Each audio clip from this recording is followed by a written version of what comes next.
அனைவருக்கும் வணக்கம். இன்னைக்கு இந்த வீடியோவில் நம்ம என்ன பார்க்க போகிறோம் பார்த்தீங்கன்னா 6th இருந்து 10th புக்ஸில் இருக்கிற பாக்ஸ் கண்டென்ட், அதாவது டூ யூ நோ. இதான் வந்து MCQ ஃபார்மேட்டில் நம்ம பார்க்க போகிறோம். இன்றைக்கி பார்க்க போகிற டாபிக் என்னென்னு பார்த்தீங்கன்னா ஹிஸ்ட்ரி. ஹிஸ்ட்ரியில் 6th புக்கில் டேர்ம் 1 தான் நம்ம ஃபுல்லாக ஃபோக்கஸ் பண்ண போகிறோம். ஃபர்ஸ்ட் கொஸ்டின், கூற்று 1, வரலாறு என்பது கடந்த கால நிகழ்வுகளின் காலவரிசை பதிவு. இது என்னென்னு பார்த்தீங்கன்னா சரியானது. ரெண்டாவது, வரலாற்றின் காலம் ஆண்டுகளில் கணக்கிடப்படுகிறது. ரெண்டுமே வந்து சரி. ஆன்சர் கூற்று 1, 2 இரண்டும் சரி. ரெண்டாவது கொஸ்டின், வரலாறு என்ற சொல் எந்த மொழி சொல்லான ஹிஸ்டோரியா என்பதிலிருந்து பெறப்பட்டது? இது வந்து எந்த லாங்குவேஜ் பார்த்தீங்கன்னா கிரேக்கம். மூணாவது கொஸ்டின், கூற்று 1 பாருங்க, நாணயம் அதன் வரலாறு தொடர்பான அறிவியல் சார்ந்த துறை நாணயவியல் ஆகும். இது வந்து என்னென்னு பார்த்தீங்கன்னா இது கரெக்டானது. இது வந்து ஒரு 1 மார்க்கு. ரெண்டாவது கூற்று என்னென்னு பார்த்தீங்கன்னா கல்வெட்டுகளில் பதிவு செய்யப்பட்ட செய்திகளை ஆய்வதற்கான துறை கல்வெட்டியல் ஆகும். ரெண்டாவது பார்த்தீங்கன்னா கரெக்டானது, ரெண்டுமே முக்கியமானது. ஆன்சர் இரண்டும் சரியானது. நாலாவது கொஸ்டின், கூற்று தம்மா என்பது பிராகிருத சொல். இது என்னென்னு பார்த்தீங்கன்னா இதுவும் சரியானது. கூற்று 2, இது சமஸ்கிருதத்தில் தர்மா எனப்படுகிறது. 2 பாயிண்ட்டும் வந்து பார்த்தீங்கன்னா கரெக்டானது. அது மட்டும் இல்லாமல் இதோட பொருள் என்னென்னு பார்த்தீங்கன்னா அறநெறி ஆகும். ஆன்சர் இரண்டும் சரியானது. அஞ்சாவது கொஸ்டின், யாருடைய ஆட்சியில் புத்த மதம் ஆசியாவின் பல்வேறு பகுதிகளுக்கு பரவியது? ஆன்சர் அசோகர். ஆறாவது கொஸ்டின், டேஷ் போருக்கு பின் அசோகர் புத்த சமயத்தை தழுவி அமைதியையும் அறத்தையும் பரப்புவதற்காக தன் வாழ்வையே அர்ப்பணித்தார். இது என்னன்னு பார்த்தீங்கன்னா கலிங்க போருக்கு அடுத்தது தான் இது வந்து நடக்கும். ரொம்ப ரொம்ப முக்கியமான கொஷின். ஏழாவது கொஷின், தேசிய கொடியில் இடம்பெற்றுள்ள 24 ஆரக்கால் சக்கரம் அசோகர் நிறுவிய டேஷ் தூணில் உள்ள முத்திரையிலிருந்து பெறப்பட்டது. இது பார்த்தீங்கன்னா TNUSRBயோட ஃபேவரட் கொஷின் கூட சொல்லலாம். ஆன்சர் சாரநாத். எட்டாவது கொஷின், கீழ்கண்டவற்றுள் யாருடைய வரலாற்று ஆய்வுகள் மூலம் அசோகரின் சிறப்பு வெளி உலகு தெரிய வந்தன? இது யாருன்னு பார்த்தீங்கன்னா ஃபர்ஸ்ட் யாருன்னா வில்லியம் ஜோன்ஸ், ரெண்டாவது யாருன்னு பார்த்தீங்கன்னா ஜேம்ஸ் ஃப்ரென்சப், அடுத்தது அலெக்சாண்டர் கன்னிங்காம். மூணுமே வந்து தான் கரெக்டான ஆன்சர். ஆன்சர் 1, 2, 3. 9வது question, the search for the Indian lost empire என்ற நூலை வெளியிட்டவர். இது வந்து ரொம்ப ரொம்ப முக்கியமான கொஷின். வந்து கமெண்ட் பாக்ஸில் கமெண்ட் பண்ணுங்கள் ஆன்சரை. 10வது கொஷின், அசோகரின் பெருமையை எடுத்து சொல்லும் சான்றுகள் எவை? மொத்தம் பார்த்தீங்கன்னா 2 வரும். ஒன்று என்னன்னா சாரநாத் தூண் மற்றும் சாஞ்சி துஸ்தி. ஆன்சர் 1 மற்றும் 4. 11வது கொஷின், டேஷ் என்பவர் பதிவு செய்திருக்காவிட்டால் அசோகரின் வரலாற்று மறைக்கப்பட்டு வரலாறாக இருந்திருக்கும். இது யாருன்னு பார்த்தீங்கன்னா சார்லஸ் ஆலன். ரொம்ப ரொம்ப முக்கியமானது. 12வது கொஷின், மனிதர்களையும் அவர்களின் பரிணாம வளர்ச்சியையும் பற்றியும் படிப்பது. ஆன்சர் மானுடவியல். ரொம்ப முக்கியமானது இதுவும். எல்லாமே வந்து முக்கியமானதாக கொஷின் எடுத்து வந்திருக்கேன். 13வது கொஷின், வரலாற்றுக்கு முந்தைய கால மனிதர்களையும் அவர்கள் பயன்படுத்திய பொருட்களையும் பற்றி படிப்பது. இது என்னென்னு பார்த்தீங்கன்னா தொல்லியல். 14வது கொஷின், மானுடவியல். என்னென்னு பார்த்தீங்கன்னா ஆந்த்ரோபாலஜி என்னும் சொல் டேஷ் மொழி வார்த்தையிலிருந்து பெறப்பட்டது. எந்த மொழின்னு பார்த்தீங்கன்னா ஆன்சர் கிரேக்கம். 15வது கொஷின், பிரான்சில் உள்ள லாஸ்காஸ் என்னும் இடத்தில் உள்ள குகையிலின் டேஷ் மனிதர்கள் வாழ்வதற்கான தொல்லியல் சான்றுகள் கிடைத்துள்ளன. இது யாருன்னு பார்த்தீங்கன்னா ஆன்சர் குரோமெக்னானஸ். 16வது கொஷின், மனிதர்களின் பரிணாம வளர்ச்சியை கீழ்கண்ட எவற்றின் மூலம் அறிவியல் நோக்கில் பயில முடியும்? ஆன்சர் தொல்லியல் மற்றும் மானுடவியல். ஆன்சர் 2, 3. 17வது கொஷின், தவறான இணையை தேர்ந்தெடு. என்னன்னு பார்த்தீங்கன்னா மனிதர்களுக்கும் அவர்களது வாழ்விடத்திற்கும். பார்த்தீங்கன்னா ஆஸ்ட்ரலோபிதிகஸ் இவங்க யாருன்னு பார்த்தீங்கன்னா கிழக்கு ஆப்பிரிக்காவில் தான் இருக்காங்க. இது கரெக்டு. அடுத்தது ஹோமோ ஹாபிலியஸ் இவங்க யாரும் பார்த்தீங்கன்னா தென் ஆப்பிரிக்காவில் தான் இருக்காங்க. இதுவும் கரெக்டானது. அடுத்து பார்த்தீங்கன்னா நியாந்தர்கள். இவங்க எங்கன்னு பார்த்தீங்கன்னா ஃப்ரான்ஸில் இவங்க இல்லை. இது வந்து தப்பு. ஸோ எங்கே வாழ்வாங்கன்னு சொல்லிட்டு கமெண்ட் பாக்ஸில் கரெக்டாக கமெண்ட் பண்ணுங்கள், ரொம்ப முக்கியமானது. அடுத்தது ஹோமோ ஹெக்கட்டஸ், இவங்க எங்கன்னு பார்த்தீங்கன்னா ஆப்பிரிக்கா மற்றும் ஆசியா. ஸோ இது கரெக்டானது. ஸோ தப்பானது எதுன்னு பார்த்தீங்கன்னா ஆன்சர் சி தான். அடுத்தது பொறுத்துக்க ஃபர்ஸ்ட் எது பார்த்தீங்கன்னா மனிதர்கள் அவங்களோட வாழுமிடம். ஸோ அடுத்து என்ன பார்த்தீங்கன்னா க்ரோ மேக்னோனஸ். ஸோ இவங்க எங்கே வாழ்விடம் பார்த்தீங்கன்னா ஃப்ரான்ஸில் இவங்க இருப்பாங்க. அடுத்தது பீங்கிங் மனிதன். ஸோ இவங்க எங்கே இருப்பாங்க பார்த்தீங்கன்னா சீனாவில் இருப்பாங்க. அடுத்து ஹோமோ செஃபியன்ஸ் இவங்க ஆப்பிரிக்காவிலையும், கடைசியாக பார்த்தீங்கன்னா ஹெடல்பர்க் மனிதர்கள் வந்து லண்டனில் இருப்பாங்க. ஸோ ஆன்சர் டி தான் கரெக்டானது. அடுத்தது 19வது கொஷின். தீப்பெட்டியை பயன்படுத்தாமல் நெருப்பை உருவாக்கும் பழக்கம் டேஷ் மாவட்டத்தில் உள்ள சில கிராமங்களில் இன்றைக்கும் உள்ளது. ஸோ இது எங்கன்னு பார்த்தீங்கன்னா ஆன்சர் நீலகிரி. ரொம்ப முக்கியமான கொஷின். 20வது கொஷின். மனித சமூகத்தின் மூலம் கலை. ஸோ இது என்னென்னலாம் பார்த்தீங்கன்னா பாறை ஓவியம். 21வது கொஷின். தவறான இணையை தேர்ந்தெடு. ஸோ இது எதை பற்றி பார்த்தீங்கன்னா தமிழ்நாட்டில் உள்ள தொல்பழங்கால பாறை ஓவியம். ஸோ இது வந்து பார்த்தீங்கன்னா ஃபஸ்ட்டு வந்து கீழ்வளை. ஸோ இது எங்கே விழுப்புரம் கரெக்டானது. ரெண்டாவது மாவடைப்பு. ஸோ இது எந்த ஊர்னு பார்த்தீங்கன்னா கோவை. அடுத்தது குமுதிப்பதி. ஸோ இதுதான் வந்து மதுரை கிடையாது, இது தப்பு. அடுத்தது பொறிவரை. ஸோ இது நீலகிரி. ஸோ ஆன்சர் சி தான் வந்து கரெக்டானது.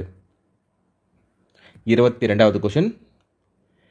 இறுகப்பட்டுவதற்கு வசதியாக பெரிய கால் விரல்களையும் முன்பாக்கம் நீட்டிக்கொண்டிருந்து தாடை நீட்சி சற்று குறைந்தும் காணப்பட்ட மனிதன் யாருன்னு பார்த்தீங்கன்னா ஸோ ரொம்ப முக்கியமானது இது. Answer homo habilis.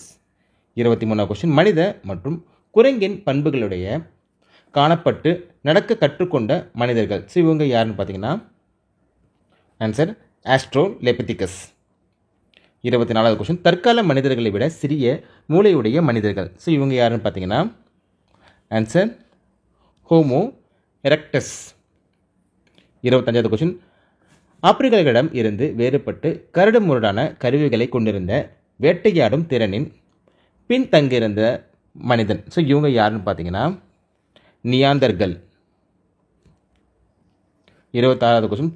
சுயமாக சிந்திக்கும் திறனுடைய வேட்டையாடும் மற்றும் உணவு சேகரிக்கும் சமூகமாக வாழ்ந்த மனிதன். ஸோ இவங்க யாருன்னு பார்த்தீங்கன்னா ஹோமோ செப்பியன்ஸ். 27வது கொஸ்டின். கற்கருவிகளுடன் எலும்பான கருவிகளையும் குத்திட்டியும் நெம்புகோல் வகை கருவிகளையும் பயன்படுத்திய மனிதன். Answer Cro Magnons. அடுத்து 28வது கொஸ்டின். தவறான இணையை தேர்ந்தெடு. ஸோ இது என்னன்னு பார்த்தீங்கன்னா ஆஸ்ட்ரோலெபிதிகஸ். இவங்க யாருன்னு பார்த்தீங்கன்னா 4 to 2 மில்லியன் ஆண்டுகளுக்குள். ஸோ இவங்களோட ஆண்டு காலம். அடுத்தது ஹோமோ எரெக்டிக்ஸ். இவங்களோட வாழ்காலம் என்ன பார்த்தீங்கன்னா 1.8 மில்லியன் ஆண்டுகளுக்கு முன். அடுத்தது ஹோமோ ஹெபிலஸ். ஸோ இவங்க பார்த்தீங்கன்னா 3.2 to 2.5 மில்லியன் ஆண்டுகளுக்குள். ஸோ இதுதான் வந்து தவறானது. So answer C. 29வது கொஸ்டின். கிழக்கு ஆப்பிரிக்காவில் 50,000 ஆண்டுகளுக்கு முன், மேற்கு ஆசியா மற்றும் தென்கிழக்கு ஐரோப்பியாவில் 40,000 ஆண்டுகளுக்கு முன் வாழ்ந்த மனிதன். ஸோ இவங்க யாருன்னு பார்த்தீங்கன்னா ஆன்சர் க்ரோ மேக்னோனிஸ். 30வது கொஸ்டின். டேஷ் ஆண்டுகளுக்கு முன் நாகரிகத்தின் தோற்றம் ஏற்பட்டது. ஸோ என்னென்னு பார்த்தீங்கன்னா 5,000 ஆண்டுகளுக்கு முன். 31வது கொஸ்டின். தவறான கூற்று தேர்ந்தெடு. ஸோ ஃபர்ஸ்ட் என்னென்னு பார்த்தீங்கன்னா 460 கோடி ஆண்டுகளுக்கு முன் புவி தோற்றம். ஸோ இது கரெக்டானது. ஸோ ரெண்டாவது என்னென்னு பார்த்தீங்கன்னா 10 லட்சம் ஆண்டுகளுக்கு முன் மனிதன் நடந்தான். ஸோ இதுவும் கரெக்டானது. அடுத்தது 3 லட்சம் ஆண்டுகளுக்கு முன் புவி எங்கும் பரவினர். ஸோ இதுதான் என்னென்னு பார்த்தீங்கன்னா தவறானது. அடுத்த பாயிண்ட்டு 8,000 ஆண்டுகளுக்கு முன் வேளாண்மை தொடங்கியது. ஸோ இதுவும் கரெக்டானது. ஸோ ஆன்சர் சி தான் வந்து தவறானது. 32வது கொஸ்டின். டேஷ் ஆண்டுகளுக்கு முன் வாழ்ந்த மக்கள் பயிர் வளர்ப்பதிலும் கால்நடை வளர்ப்பதிலும் ஈடுபட்டுள்ளனர். ஸோ இது எந்த வருஷத்துக்கு முன்னாடி பார்த்தீங்கன்னா 8,000 ஆண்டுகளுக்கு முன்னே இது நடக்கப்பட்டுச்சு. 33வது கொஸ்டின். நாகரிகம் என்ற வார்த்தை எந்த மொழியிலிருந்து பெறப்பட்டது? Answer Latin. ரொம்ப ரொம்ப முக்கியமானது. 34வது கொஸ்டின். இந்திய தொல்லியல் துறையின் தலைமையகம் டேஷ் அமைந்துள்ளது. ஸோ இது ரொம்ப ரொம்ப முக்கியமானது TNUSRBயில். ஸோ இது வந்து முக்கியமான கொஸ்டின் இது. ஆன்சர் புதுடெல்லி. 35வது கொஸ்டின். எந்த ஆண்டில் இந்திய தொல்லியல் துறை நிறுவப்பட்டது? ஆன்சர் 1861. 36வது கொஷின், மெஹர்கர் எந்த கால மக்கள் வாழ்ந்த இடமாக கருதப்படுகிறது? ஸோ இது யாருன்னு பார்த்தீங்கன்னா புதிய கற்காலம். 37வது கொஷின், மெஹர்கர் எந்த ஆற்று பள்ளத்தாக்கில் அமைந்துள்ளது? Answer pollen. 38வது கொஷின், கீழ்கண்ட எந்த இடத்தில் தானிய களஞ்சியம் கண்டுபிடிக்கப்பட்டுள்ளது? ஆன்சர் ராகி கர்கி. 39வது கொஷின், மனிதர்களால் முதலில் கண்டுபிடிக்கப்பட்ட உலோகம்? ஸோ இது என்ன பார்த்தீங்கன்னா டிஎன்யூ சர்வேயோட ஃபேவரட் கொஷின் கூட சொல்லலாம். ஆன்சர் செம்பு. 40வது கொஷின், சிந்து சமவெளி நாகரிகத்தின் காலம் எந்த ஆண்டிலிருந்து எந்த ஆண்டு வரை? ஸோ இது என்னன்னு பார்த்தீங்கன்னா ஆன்சர் பொது ஆண்டு முன் 3300 முதல் 1900 வரை. 41வது கொஷின், மெசபடேமிய நாகரிகத்தோட ஆண்டு காலம் என்னன்னு பார்த்தீங்கன்னா 3500 2000 வரை. ஸோ அடுத்து பார்த்தீங்கன்னா எகிப்து.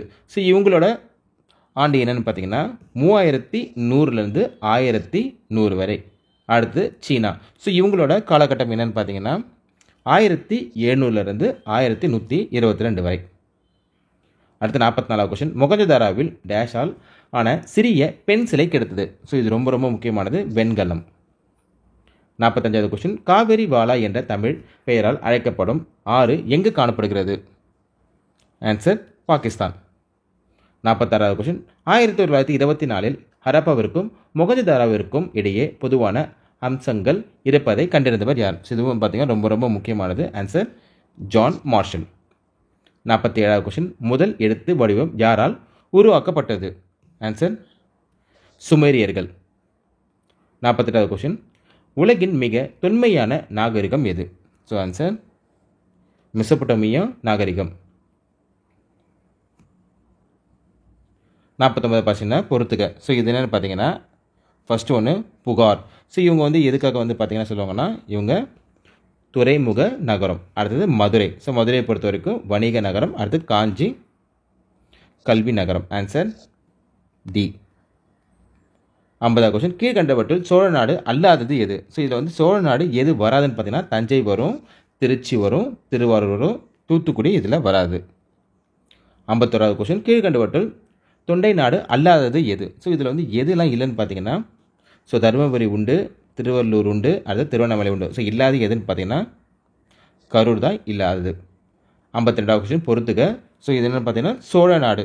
ஸோ சோழ நாடு பொறுத்த வரைக்கும் இது என்ன சொல்லுவாங்கன்னா சோறுடைத்து சோழ நாடு. அடுத்தது சேர நாடு. ஸோ சேர நாடு என்னன்னா வேழமுடைத்து சேர நாடு. அடுத்தது பாண்டிய நாடு. ஸோ இவங்க பார்த்தீங்கன்னா முத்துடைத்து பாண்டிய நாடு. அடுத்தது தொண்டை நாடு சான்றோர் உடைத்து. Answer B. கீழ்கண்டவற்றுள் தூங்கா நகரம் என்று அழைக்கப்படுவது எது? ஸோ இது யாரும் பார்த்தீங்கன்னா மதுரை. ஸோ இதோட 6th டேர்ம் 1ஓட பார்ட் முடிஞ்சிருச்சு. நம்ம டேர்ம் 2ஓட கண்டினியூஷன் நம்ம நெக்ஸ்ட் வீடியோவில் நம்ம பார்ப்போம். இந்த வீடியோ உங்களுக்கு பிடிச்சிச்சுன்னா லைக் பண்ணுங்கள், ஷேர் பண்ணுங்கள், கமெண்ட் பண்ணுங்கள், மறக்காமல் சப்ஸ்கிரைப் பண்ணுங்கள். தேங்க்யூ.